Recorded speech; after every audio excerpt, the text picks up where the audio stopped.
মদিনার জমিনে গেলেন, মদিনার মানুষকে নবী রাজনীতি শিখাতে লাগলে, তাদেরকে রাষ্ট্র কায়েম করার কথা বলতে লাগলে, তাদের দ্বারা নবী আমার রাষ্ট্র তৈরি করলে, তাদের মধ্যে থেকে আলোচনা নবী করতে লাগলো, তোমাদের রাষ্ট্রের প্রধান কাকে করবে? তারা বলতে লাগলো এক কথায়, আপনি ছাড়া অন্য কেউ হবে না। এই যে তারা বলছে আমার রাসূল রাষ্ট্রের প্রধান হবে, কারা বলতে লেগেছে? যাদের মধ্যে থেকে 70% পরে ইহুদি ছিল, আগুন পূজারী, মূর্তি পূজারী ছিল, খ্রিস্টান ছিল, বিভিন্ন ধর্মের লোক ছিল, তারা সবাই এক কথাতে মুহাম্মদ রাসূলুল্লাহকে মেনে নিল। আমার নবী পাক মদিনার রাষ্ট্রপ্রধান হলে তিনি এমন করে রাষ্ট্রপ্রধান হয়ে এলান করে দিলে, বিভিন্ন কাজ করে এলান করলে, তার মধ্যে এলান হলো বাবারা কেউ যদি রেপ করে তার জন্য এই শাস্তি রয়েছে। যুবকেরা মন দিয়ে শোনো, 1450 বছর হয়ে গেল ওই যে আইনটা নবী চালু করে দিল, সেই দিন থেকে আজকের দিন পর্যন্ত মদিনার জমিনে নারীরা রেপ তো দূরের কথা, আজকের দিন পর্যন্ত মদিনার জমিনে কোন নারীকে টিজিং টিটকিরিও মারা হয় না। আরো জোরে বলুন সুবহান। এটা কি আমাদের গর্ব নয়? কি এটা আমাদের গর্ব নয়? আচ্ছা লড়ুক না, ভাঙবে না, অসুবিধে নেই, দেখে নিয়েছি। শুনছেন তো নাকি? তাহলে 1450-1500 বছর কম বেশি হয়ে গেল, মদিনায় রাত 1টা 2টো 3টে 4টে যখনই দেখবেন রাস্তাঘাটে নারীরা যাতায়াত করছে, কোনদিন আজ পর্যন্ত কোন নারী রেপ তো দূরের কথা, কেউ টিচকিরিও মারেনি। কেন? সেখানে নিজাম, সেখানকার আইন, সেখানকার সিস্টেম মুহাম্মদ আরবি সাল্লাল্লাহু আলাইহি সাল্লাম করে দিয়েছে। সেই আইনকে তারা আরো শিরোধার্য মেনে নিয়েছে। রেপ যদি কেউ করে তার একটাই শাস্তি, প্রকাশ্য মৃত্যুদণ্ড। কথা মাথায় ঢুকছে না? ঢোকে না? আর আমরা যদি দেখি সমাজে যারা রেপ করছে তাদের বিরুদ্ধে সরকার উকিল লাগাচ্ছে, তাহলে সে রাজ্যে সে দেশে রেপ হবে না? হবে না? কথা বলছেন না তো?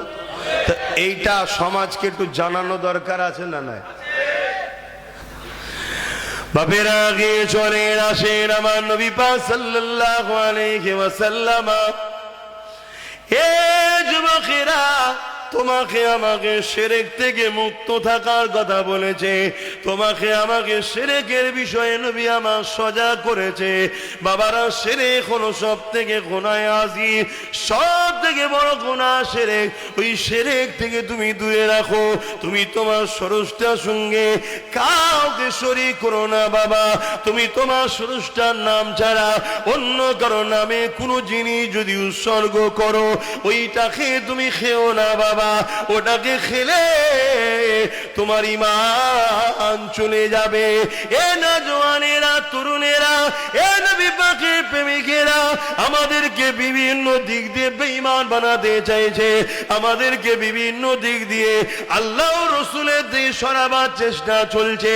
কেন চলছে?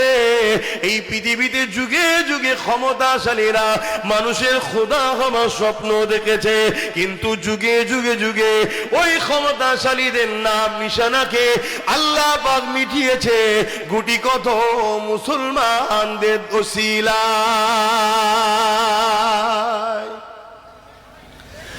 এ নওজওয়ানেরা, ফিরআউনকে আল্লাহ মিটিয়ে দিয়েছে সামান্য মুসলমান, গুটি কত মুসলমানের দ্বারা।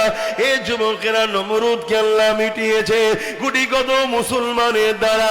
বদরের জমিনে আবু জেহেল, উতবা, সাইবার মতো বিশাল বাহিনীকে আল্লাহ পাক নেস্তেনাবুদ করে দিয়েছে গুটি কত মুসলমানের দ্বারা।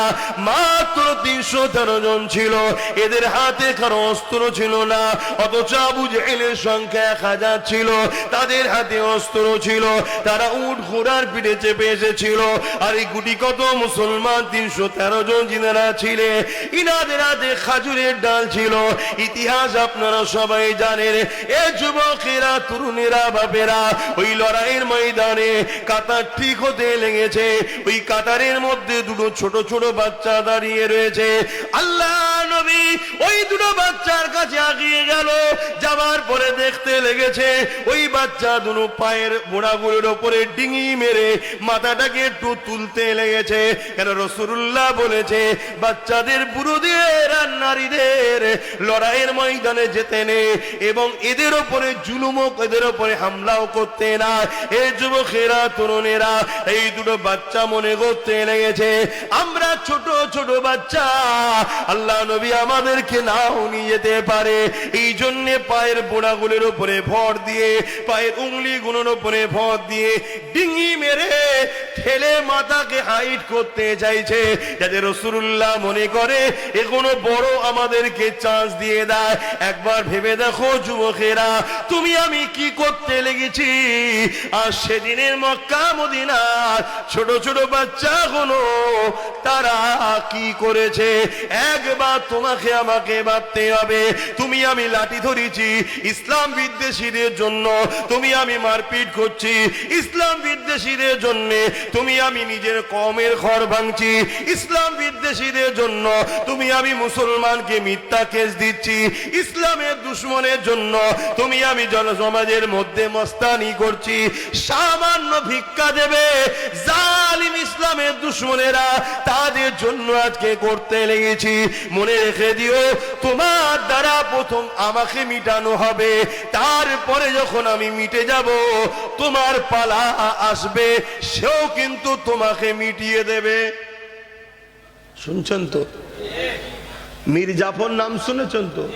প্রথম তাকে দিয়ে সিরাজউদ্দৌলাকে মিটালো।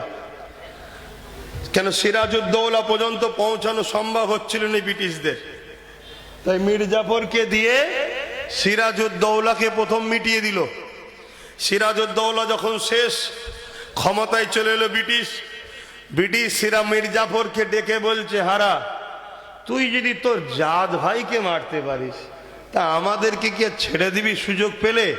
কামানের সামনে দাঁড়িয়ে ওকে মেরে দিল। জিসা মুসলমানরা, আজকের এই ব্রিটিশদের দালাল, এদের সাথ দিচ্ছ, এই জালিমদের সাথ দিচ্ছ, মনে রেখে দিও এদের দ্বারা তোমাদের ঘরে যে ইরা আমাদের পিছনে লড়াচ্ছে, আমাদের উপরে হামলা করাচ্ছে, আমাদেরকে গালিগালাজ দিয়াচ্ছে, যেদিন মিটে যাব আমরা সেদিন মনে রাখবে এরা তোমাদেরকেও আর প্রয়োজন। কথা মাথায় ঢুকছে? এখনো বোঝো। কেননা দুনিয়ার সবার লক্ষ্য ইসলামকে মিটাতে হবে, দুনিয়ার সবার লক্ষ্য আল্লাহ দিনকে মিটিয়ে দিতে হবে। তাই যুবকদেরকে একটু বুঝাই আমি, কেননা তোমার আমার দায়িত্ব রয়েছে, কিয়ামতের দিনে আল্লাহ পাকের কাছে জবাবটা দিতে হবে। ওরে আমার বান্দারে, হাত দিয়েছিলাম আমি, এই হাতে তুই কি করেছিস বল। ওরে আমার বান্দারে, পা দিয়েছিলাম আমি, এই পায়ে তুই আমার জন্য কি করেছিস বল। ওরে আমার বান্দারে, জবানে কথা দিয়েছিলাম আমি, এই জবানে আমার জন্য কি করেছিস বল।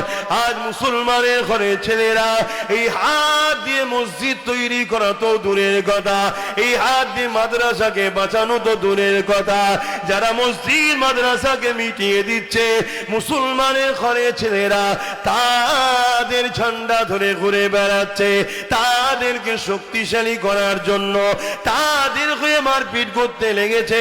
মনে রেখে দিও, কিয়ামতের দিন আল্লাহ পাক কিন্তু তোমাকে এই হিসাবটা নেবে, ছাড়বে না। এই কথাগুলো আমার কমকে ভাবানো দরকার আছে না নাই? আজকে মাদ্রাসা ভাঙা হচ্ছে না হয়নি? কথা বলুন, কারা ভাঙছে? কথা বলছে না, কারা ভাঙছে বলবেন? এই তো বললেন ভাঙা হচ্ছে, কারা ভাঙছে? কেন্দ্রের বিজেপি সরকার মাদ্রাসা ভাঙছে, ভাঙছে না ভাঙেনি?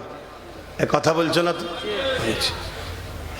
আর আমাদের রাজ্য সরকার মাদ্রাসা বাঁচাচ্ছে তো, কথা বলছে না? না ইনার বিষয়ে বলা যাবে না, ইনি ভাঙে ভাঙুক নাকি? কেন ইনি আমাদেরকে তো কিছু ভিক্ষা দেয়, অতএব মাদ্রাসা ভাঙে, ভাঙুক যাকে। ও আমাদেরকে দেয়নি, ও কেন ভাঙবে? ও যদি ভিক্ষা দেয় ভাঙে, ভাঙবে, অসুবিধে নেই, এরকম ব্যাপার নাকি?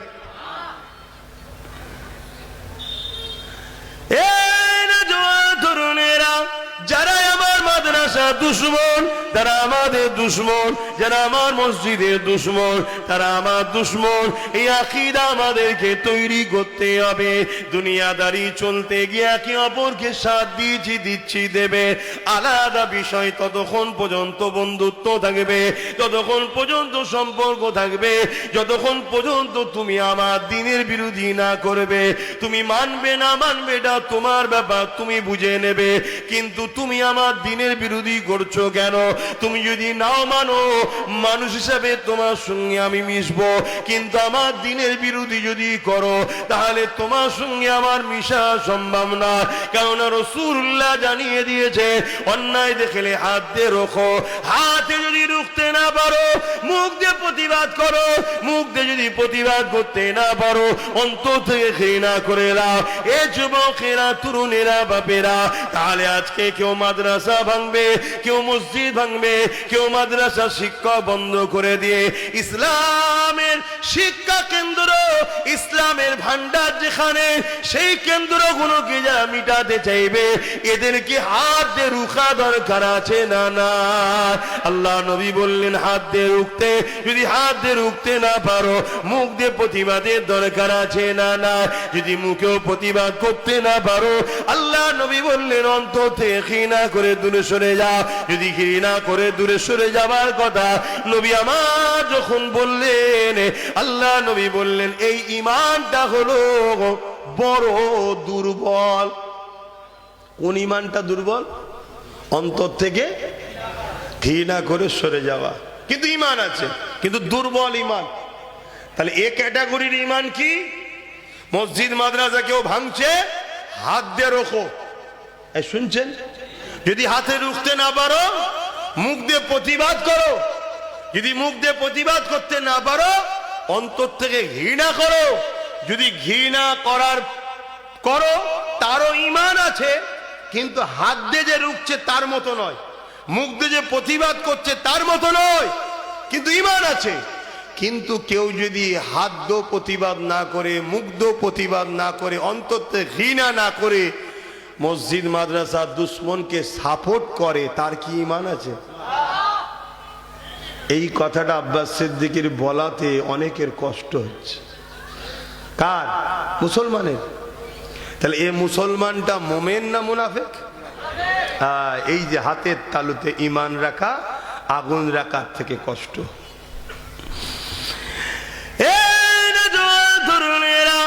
আল্লাহ নবী কত কষ্ট করেছে যে দিন ইসলামের জন্য, আর দুনিয়ার কারো স্বার্থের জন্য, তুমি ঘর বাড়ি টাকা পয়সা স্বার্থের জন্য আমার নবী দুশ্মনদের বিরুদ্ধে কথা বললে তোমার দিলে যদি ব্যথা হয়, কষ্ট হয়, মনে রেখে দিও তুমি মুনাফিক হয়ে গেছো। তোমাকে কলেমার রদ্দ গোপন পড়ে নিয়ে নতুন করে ইসলামের মধ্যে আসতে হবে। নচেত এই অবস্থায় যদি মারা যাও দুনিয়ার লোক হয়তো বুঝতে পারবে না, তোমার জানাজাতেও যাবে মিনহা খালাকনাকুম ওয়া ফিহা নুঈদুকুম ওয়া মিনহা নুখরিজুকুম তারাতান উখরা বলে তোমাকে মাটিও দিয়ে চলে আসবে। কিন্তু মনে রেখে দিও তুমি বেঈমান হয়ে গেছো, তাই কবরে তোমার জাহান্নামের আগুন আল্লাহ জ্বালিয়ে দেবে। আখিরাতটা বড় ভয়ানক হয়ে যাবে। এই না তরুণেরা, এই মসজিদ মাদ্রাসার জন্য, এই দিন ইসলামের জন্য আজ প্যালেস্টাইন বাসীরা তারা নিজেদের পরিবার, নিজেদের ঘর সবকিছুকে উজাড় করে দিল, কিন্তু মসজিদ আকসাকে তারা ছাড়লো না। আজও তারা লড়াই করে যাচ্ছে। আল্লাহ পাক তাদের ঈমানে এত তাকত দিয়েছে, তারা মসজিদ আকসার অপমানকে কোনোভাবে মানতে পারছে না। এক পরিবারের 5 সন্তান ছিল, 5 জন ইন্তেকাল করেছে, স্বামী ইন্তেকাল করেছে। স্ত্রীকে মিডিয়া প্রশ্ন করছে, যা আপনার স্বামী চলে গেছে, 5টা সন্তান ছিল, চলে গেছে। সেই স্ত্রী বলতে লেগেছে আল্লাহ দিয়েছে, আল্লাহ পাক ডেকে নিয়েছে, ওটা আমার কাছে বড় বিষয় না। আমার কাছে বড় বিষয় হলো আল্লাহর ঘর কোনোভাবে মিটতে দেওয়া যাবে না। আরো জোরে বলুন সুবহান।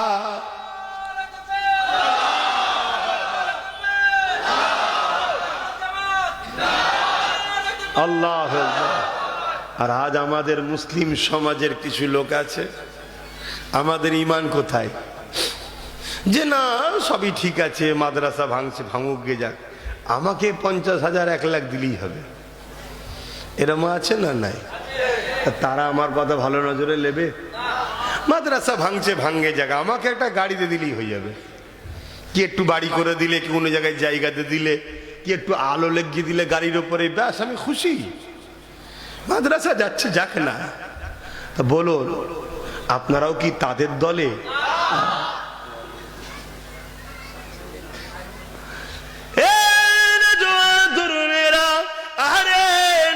ভালোবাসার নাম ঈমান।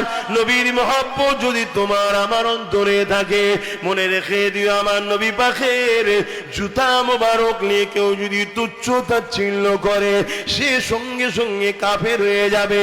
তাহলে নবীর ঘর মাদ্রাসাকে নিয়ে তুচ্ছ তাচ্ছিল্য করলে কি কাফের হবে না? এ যুবকেরা, তরুণেরা, আল্লাহর কোরআনকে নিয়ে কেউ তুচ্ছ তাচ্ছিল্য কি কাফের হবে না? আজ আমি হক কথাগুলো বলছি বলে আজ একদল মানুষ আমার পিছনে লেগে গেছে। কোন অসুবিধা নাই, আরো লাগো। পুরো দুনিয়া যদি আমার মোকাবেলায় চলে আসে, আমি তথাপিও তাদের মোকাবেলায় প্রস্তুত রয়েছি ইনশাআল্লাহ। কিন্তু কোরআনের বিরুদ্ধে কেউ কথা বলবে, তাকে মেনে নেওয়া যাবে না।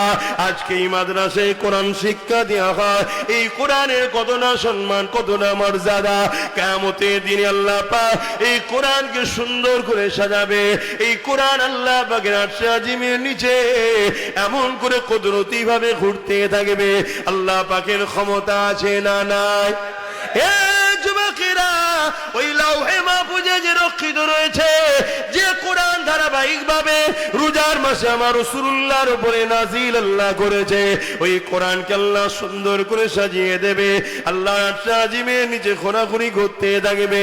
আমার আল্লাহ পাক জিজ্ঞাসা করতে লাগবে, এ আমার পাক কালামুল্লাহ, আজ আপনি আমার কাছে কিছু বলতে চান নাকি? ওই সময় কালামুল্লাহ বলতে লাগবে, ও রাব্বি আল্লাহ পাক, দুনিয়া জমিনে যারা আমাকে মোহাব্বত করেছে, আমাকে পেয়ার করেছে, আমাকে সিনার মধ্যে রেখেছে, আমাকে চুমা দিয়েছে, আমাকে চোখে লাগিয়েছে, আমাকে মাথায় তুলেছে, আমাকে আদর করেছে, এ আল্লাহ হয়তো পড়তে পারে রে, কিন্তু আমাকে চুমা দিয়ে আদর করে বুকে জড়িয়ে ধরেছে, আমার জন্য লড়াই পর্যন্ত করেছে, আমার জন্য অনেকে জান পর্যন্ত দিয়ে দিয়েছে। এ রাব্বি আল্লাহ, আজ আমি কালামুল্লাহ আপনার কাছে বলতে চাই, কোরআনকে যারা মুহাব্বত করেছে, আজকের এই কঠিন দিনে আপনি তাদেরকে নাজাত দিন।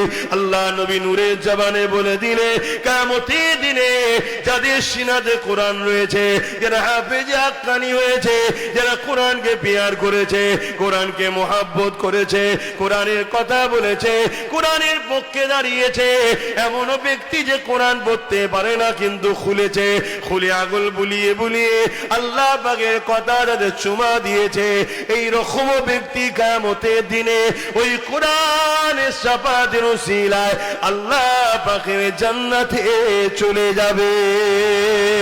আরো জোরে বলুন সুবহান।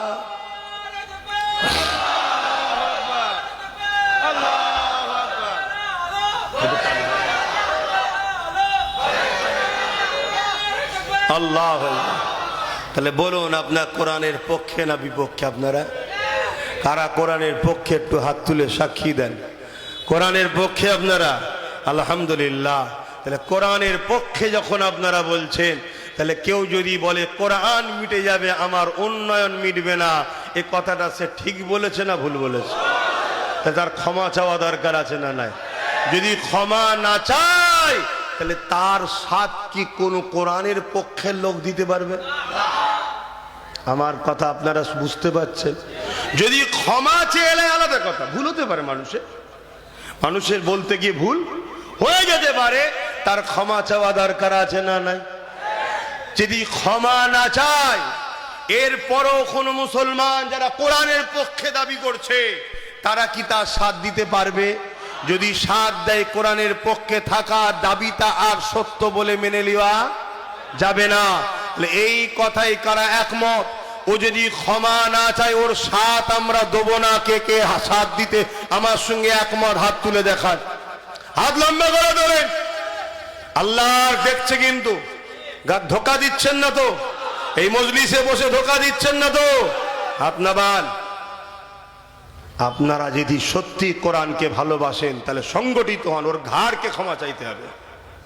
আর আপনারা যদি দালালি করেন, সামান্য ভিক্ষায় ওদের কাছে যদি বিক্রি হয়ে যান, আজ জমানে বলেছে কোরআন শেষ হয়ে যাবে, কালকে কোরআনকে সত্যি মিটাবার জন্য মাদ্রাসাগুলোকে এরা ব্যান করে দেবে। আর মাদ্রাসা যখন থাকবে না, কোরআন তখন পড়াবেন কোথায়? যেমন চীনের বুকে কোরআন রাখলে তাকে বন্দী করা হয়, এরাও আগামী দিন করবে। এর জন্য দোষী আপনারা হবেন। আর আপনারা যদি আজকে সংগঠিত হন, যে ক্ষমা যদি না চাও, তাহলে তোমার সাথ আর দিতে পারছি না। কেন? তোমার সাথ দিলে আমাদের ঈমান থাকবে না। কেন? তুমি যে কথা বলেছো কোরআনের বিরুদ্ধে বলেছো। অতএব কোরআনের বিরোধীকারীকে সাপোর্ট করা ঈমানদারের কাজ হতে পারে না, পারে না, পারে না।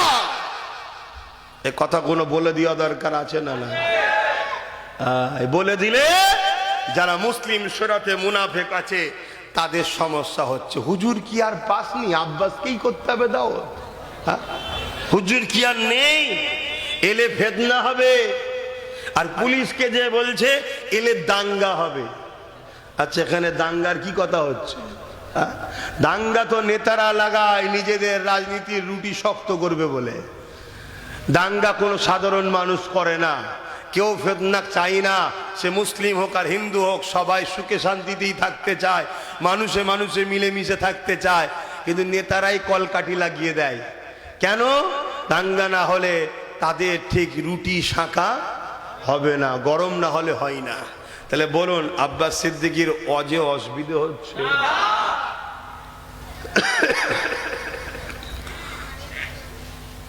বলবো না থাকবে? ভুলে যাবেন না তো? যদি ভুলে যান, কপাল ফাটা জাহান্নামে ঢুকবেন। কি করা যাবে? আর কিচ্ছু করার নেই। খোলাখুলি কথা আমার কাছে। বাপ, তুমি ভাবছো আমি নামাজ পড়ি তো, আমি হজ করি তো? নামাজ তো আব্দুল্লাহ ইবনে উবাইও করেছিল, হজ তো আব্দুল্লাহ ইবনে উবাইও করেছিল। রাইসুল মুনাফিক আব্দুল্লাহ ইবনে উবাই, নাম শোনেন না? একটু বলবো? এই যুবকরা শুনবে? হ্যাঁ শোনো। আহা, আল্লাহ নবীর পিছনে ইক্তেদা করে নামাজ পড়তো। মদিনা নববী শরীফে রসুল ইমাম, আর নবী পাকের পিছু পিছু সোজাসুজি দাঁড়াতো, অন্য কাউকে দাঁড়াতে দিত না। সরো, আমি দাঁড়াবো। দাঁড়িয়ে গিয়ে নামাজ পড়তো। আল্লাহ নবী জিহাদে যেতেন, ও সাথে যেত। আল্লাহ নবী হজ করতে গেছেন, ও হজ করতে গেছে। আল্লাহ নবী দ্বীনের কথা বলতেন, কোরআনের কথা বলতো, বসে বসে শুনতো। আল্লাহ নবী রোজা রাখতেন, ও রাখতো। আল্লাহ নবীর সঙ্গে ইফতার করেছে, আল্লাহ নবীর হাতে হাত দিয়েছে, দাড়ি রেখেছে, টুপি পরেছে, পাগড়ি পরেছে, জুব্বা পরেছে। কিন্তু কোরআন ঘোষিত জাহান্নামী হয়েছে। কারণ কি? হযরত আবু বকর সিদ্দিককে জিজ্ঞাসা করা হয়েছে, এ আবু বকর সিদ্দিক, আপনিও নামাজ পড়েন, আব্দুল্লাহ ইবনে উবাইও নামাজ পড়ে। এ আবু বকর, আপনিও রোজা রাখেন, আব্দুল্লাহ ইবনে রোজা রাখে। এ আবু বকর সিদ্দিক, আপনারও দাঁড়িয়ে আছে, আব্দুল্লাহ ইবনে উবাইরও দাঁড়িয়ে রয়েছে। এই আবু বকর সিদ্দিক, আপনি হজ করেছেন, আব্দুল্লাহ ইবনে উবাইও হজ করেছে। এই আবু বকর সিদ্দিক, আপনি জিহাদে গেছেন, আব্দুল্লাহ ইবনে উবাইও জিহাদে গেছে। এই আবু বকর সিদ্দিক, আপনার দাড়ি টুপি জুব্বা পাগড়ি আছে, আব্দুল্লাহ ইবনে উবাইর দাড়ি টুপি জুব্বা পাগড়ি আছে। হে আবু বকর সিদ্দিক, আপনি জান্নাতি দুনিয়া থেকে সার্টিফিকেট পেয়েছেন, আর আব্দুল্লাহ ইবনে উবাই কোরআন ঘোষিত জাহান্নামী হয়ে গেছে। এর কারণটা কি? হযরতে আবু বকর সিদ্দিক বলল, ওর যা আছে আমার তাই আছে, আমার যা আছে ওর তা নাই। ও নামাজ পড়ে আমিও পড়ি, ও রোজা রাখে আমিও রাখি, ও হজ করে আমিও করি, ওর দাড়ি টুপি আছে আমারও আছে, ও রাসূলুল্লাহর সাথে জিহাদে গেছে আমিও গেছি। এই দিক দিয়ে ওর যা আছে আমারও তাই আছে, কিন্তু আমার যা আছে ওর তা নাই। আমার দিলে আল্লাহ, নবী, কোরআন, ইসলামের উপরে মহব্বত ভালোবাসা দিল থেকে আছে, ওর লোক দেখানো করে দিল থেকে করে না। এই জন্য ও মুনাফিক, জাহান্নামী।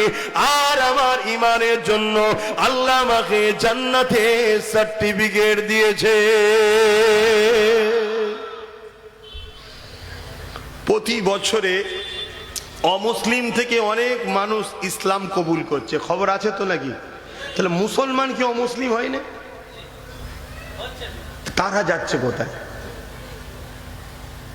সেইগুলো কই? শোনো মন দিয়ে। আব্বাস সিদ্দিকী যেগুলো বলে 8 বছর আগে বলেছি, আস্তে আস্তে ঘটছে সব।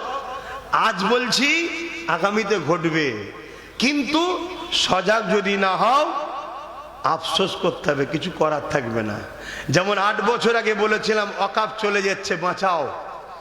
কত আন্দোলন করেছি ওয়াকফ নিয়ে, আপনাদের এলাকাতেও করেছি, সাক্ষী আছেন তো নাকি? এটা আওয়াজ দেন, করেছি না করিনি? এ তো 2025 এ সালে না হয় আইন তৈরি হয়েছে, তার আগে আন্দোলন করেছি, কিন্তু আজকে আইন তৈরি হয়ে গেল। কিন্তু সেই দিন থেকে যদি আমরা সজাগ হতাম, সেই দিন থেকে যদি আমরা জাগতাম, সেই দিন থেকে যদি আমরা তৈরি হতাম, তাহলে কিন্তু আজ সুযোগ পেত না। সুযোগ আমরাই করে দিই। চোর যেমন চুরি করে পাপ, চোরকে চুরি করার কেউ সুযোগ করে দিলে ওটা কি পাপ নয়? কি গো বলবেন তো নাকি? ওটা পাপ নয়?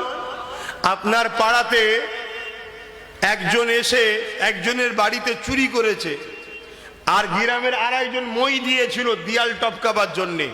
পুলিশ কি যে মই দিয়েছে ওকে ধরবে না? কথা বলছে না তো? হ্যাঁ, তুও বেটা চ। স্যার আমি তো কিছু ভাগ পাইনি। ভাগ পাসনি তো কি হয়েছে, মই দিলি কেন? কি আব্বা ঠিক বলছি তো নাকি? মই দিলি কেন? ঠিক তেমনই আজ ওয়াকফের কেউ আইন তৈরি করেছে, তার তো শাস্তি হবে হবে, কিন্তু মনে রাখবে তাকে যদি আমরা সহযোগিতা করে থাকি আমাদেরকে আল্লাহ ছেড়ে দেবে নাকি? একটা জমিন পড়ে আছে, লোকজন নোংরা আবর্জনা ফেলছে দীর্ঘ বছর ধরে কেউ কিছু বলছে না। লাস্টে কারো না কারো নজর যাবে না, যাবে না, হ্যাঁ কি ব্যাপার, এই জমিটা এইভাবে ইউজ হচ্ছে, ভালো জায়গা, চল দখল করে লে। আর যখন দখল করে লেছে তখন চিল্লালে আর হবে? আমার কথা বুঝছেন? এজন্য এখনো জাগাচ্ছি, এখনো সময় আছে। হাত কেটেছে ঠিকই, কিন্তু শরীর থেকে আলাদা হয়ে যায় না, এখনো আছে। সেলাই টিলাই দিয়ে ব্যান্ডিজ ফ্যান্ডিজ করো, আশা রাখা যাচ্ছে জুড়ে যেতে পারে। হয়তো একটু দুর্বল হবে, কিন্তু জুড়ে যাওয়ার চান্স আছে না নাই? আবার আল্লাহ চাইলে এই হাতটাই এত শক্তিশালী হবে, আগের হাতটাও অত শক্তিশালী নাও হতে পারে। এরকমও ইতিহাস আছে না নাই? এই বদরের ময়দানে দুটো বাচ্চা ছেলের কথা বলছিলাম। ওই দুটো বাচ্চা যখন বদরের ময়দানে আবু জেহেলের উপরে হামলা করে দিল, আবু জেহেলের অস্ত্রের আঘাতে দেখা যায় এক বাচ্চার হাতটা কেটে গেল। এ যুবকেরা, তরুণেরা, বাপেরা, অনেক বড় কথা, পরবর্তী সময় যখন লড়াই থেমে গেল, আল্লাহ নবী হাতটাকে খুঁজে নিয়ে এসে ওইখানে লেগিয়ে আল্লাহ নবী হাতটা বুলিয়ে দিয়েছিল। সঙ্গে সঙ্গে আমার আল্লাহ পাকের কুদরতি ক্ষমতায় নবী পাকের হাতের এত পাওয়ার আল্লাহ দিয়েছে, ওই হাতটা জুড়ে যায়। তরুণেরা, ওই সাহাবী বলতে লেগেছে বাকি জীবনটা আমি এই হাত দিয়ে এত উপকার পেয়েছি, আমার যে হাতটা কাটা ছিল না ওই হাতে থেকে আরো শক্তিশালী ক্ষমতা আল্লাহ নবীর স্পর্শ লাগা ওই কাটা হাত জুড়ে গেছে, যেটা ওই হাতে আরো বেশি ক্ষমতা পেয়েছি। তাহলে সেই নবীর দিনের জন্য, সেই নবীর ইসলামের জন্য আজ আমরা যদি লড়াই করি, সংগঠিত হই, আল্লাহ পাকের সাহায্য অবশ্যই আসবে। এ নওজওয়ানেরা, তরুণেরা, বাপেরা, এ নবী পাকের প্রেমিকেরা, আরে নবী আমার কত কষ্ট করেছে। আল্লাহ নবীর জীবনে এমনও দিন গেছে, নবী আমার সিজদায় যখন পড়ে গেছে, মক্কা জালিমরা আমার নবী পাকের পিঠের উপরে পচা দুম্বার ভুঁড়ি চাপিয়ে দিয়েছে। আল্লাহ নবী নিঃশ্বাস নিতে পারে না, নবী আমার কষ্ট করতে লেগেছে, দম বন্ধ হয়ে আসতে লেগেছে, নিঃশ্বাস নিতে বড় কষ্ট হচ্ছে। এই অবস্থায় নবী আমার সিজদায় পড়ে গেছে, সিজদায় পড়ে কাঁদে, সিজদায় পড়ে তাসবিহ পড়তে লেগেছে। এ যুবকেরা, তরুণীরা, বাপেরা, আজকে জালিমরা আমরা সিজদায় গেলে আমাদের পিঠে পচা খিল চাপিয়ে দিচ্ছে না। আজকে জালিমরা রাত পাওয়ারের জোরে আমাদের সিজদার জায়গাগুলোকে দখল করে নিচ্ছে, সিজদার দিওয়াটাকে বন্ধ করে দিবার প্ল্যান করছে। বুঝতে পারছেন তো? সেদিনও জুলুম হয়েছে, আজকেও জুলুম হচ্ছে, পদ্ধতিটা শুধু চেঞ্জ হয়েছে। সেদিনও জুলুম করেছে জালিম শাসকরা, আজকেও জুলুম করছে কারা? জালিম শাসকরা। কিন্তু সেদিনে ডাইরেক্ট ছিল, আর আজকে বড় দুঃখ, আমার কওমের গাদ্দাররা এই জালিমদের সাথ দিচ্ছে, তাই এরা এত সাহস পাচ্ছে। কেউ একজন বলেছিল মাদ্রাসায় জঙ্গি তৈরি হয়, আমার কওমের লোক তাদের পাশ থেকে সরে যাওয়ার জন্য তাদের ক্ষমতা চলে গেছে না যায়নি? জোরে বলুন।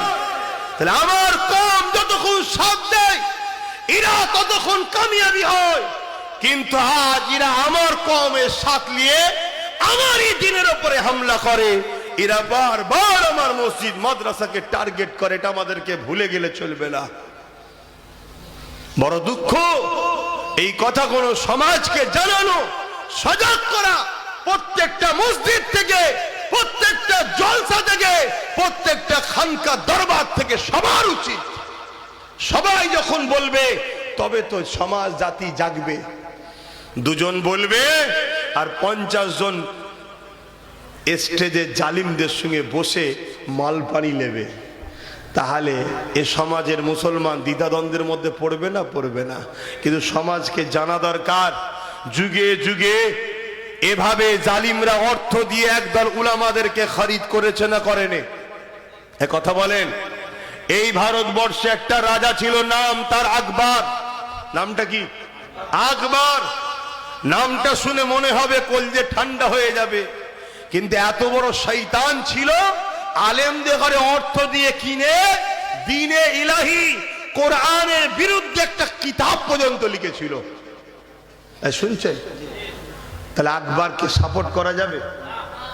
কিন্তু আকবরের পক্ষে হাজার হাজার আলেম, ওলামা, মুফতি, স্কলার, বড় বড় বক্তা সব দাঁড়িয়ে গেল।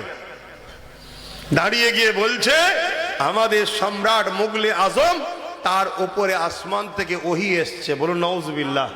যেখানে কোরআন বলছে ওয়ালাকির রাসূল, কোরআন বলছে কোরআন হলো শেষ কিতাব, নবী মুহাম্মদ সাল্লাল্লাহু আলাইহি রাসূলুল্লাহ ও খাতামান নবীন, নবী হলেন শেষ নবী, নবীদের উপরে ওহী আসে, আর কোন নবী আসবে না।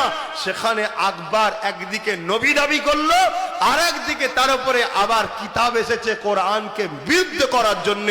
তারও পক্ষে উলামারা কথা বলেছে, হ্যাঁ কি না? তাহলে আজকের আকবরের মতো যারা জালিম আছে, ইসলাম বিরোধী, এদের পক্ষ দাড়িওয়ালা, টুপিওয়ালা উলামা পাওয়া যেতে পারে না? পারে না। এতে আশ্চর্য হবার কিছু নেই তো। কিন্তু সেদিন মুজাদ্দেদে আল পেসানি তিনি লড়াই শুরু করলেন আকবরের বিরুদ্ধে। মুজাদ্দেদ আল পেসানির উপরে আকবর কত জুলুম করেছে, কত অত্যাচার করেছে, কিন্তু মুজাদ্দেদে আল পেসানিকে দমাতে পারেনি। মুজাদ্দেদে আল পেসানির দ্বারা আল্লাহ ভারতের মুসলমানদের ঈমানকে বেচিয়েছে, আকবরকে জাহান্নামে পাঠিয়ে দিয়েছে। শুনছেন? আবার এই যে জাহান্নামে চলে গেছে, জান্নাতে চলে গেছে, এই ডাইরেক্ট বলাতে আবার অনেকের আপত্তি হচ্ছে। কে জান্নাত যাবে, কে জাহান্নামে যাবে, উনি কি ঠিকালে বসাছে? আরে আমি কোথায় ঠিকালি? আমি কি জান্নাতে দিয়েছি বললাম? আমি বললাম আমি জাহান্নামে দিয়েছি? না, আল্লাহ দিয়েছে। আপনি জানলেন কি করে? আল্লাহর কোরআন আমায় জানিয়েছে, আল্লাহর নবী মুহাম্মদ সাল্লাল্লাহু আলাইহি ওয়াসাল্লাম জানিয়েছে হাদিস পাকে।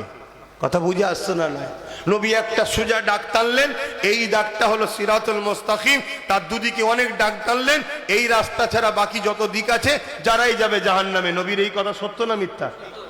তাহলে যারা কোরআনের বিরুদ্ধে যাবে, কোরআনকে মিটাবার জন্য নতুন কিতাব তৈরি করবে, তাদেরকে যারা জান্নাতি ভাববে, তারাও ওদেরই কাতারেই জাহান্নামে যাবে, কোনো সন্দেহ নাই। কথা বুঝে আসছে না? নাই।